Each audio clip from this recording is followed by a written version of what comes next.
آج کل جدید ماحول ہے، موبائل ہر ایک نوجوان کی جیب میں ہے، انٹرنیٹ پہ فحش فلمیں دیکھتے ہیں۔ تو یہ عذاب جو ہے ہمارے اس قوم میں بڑھتا چلا جا رہا ہے، حتیٰ کہ ایک ریسرچ کے مطابق سب سے زیادہ فحش ویڈیو دیکھنے والا ملک پاکستان ہے۔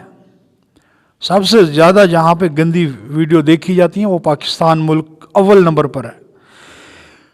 تو مسئلہ یہ ہے کہ اگر کوئی فحش ویڈیو موبائل پر دیکھتا ہے اور اس کے دیکھنے سے اگر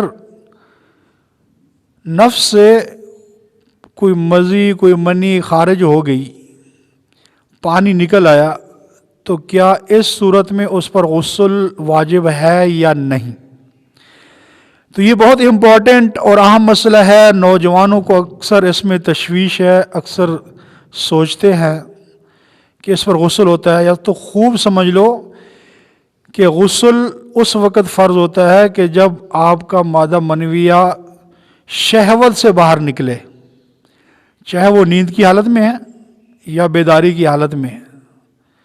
اگر مادہ منویہ شہوت کے بغیر، یعنی کوئی ویڈیو آپ دیکھ رہے ہیں، اس کو دیکھتے ہوئے کوئی پانی نکل گیا، کوئی مزی کوئی منی کے قطرے آ گئے، تو اس سے غسل واجب نہیں ہوگا، غسل فرض نہیں ہوگا۔ ہاں، اگر آپ نے وضو کیا ہوا ہے اور آپ نے کوئی ویڈیو دیکھی، فحش فلم دیکھی ہے، اور اس وقت آپ کے کچھ قطرے پانی کے مزی کے منی کے نکل گئے، وضو ٹوٹ جائے گا، وضو دوبارہ کرنا پڑے گا۔ اس حال میں غسل واجب نہیں ہوتا۔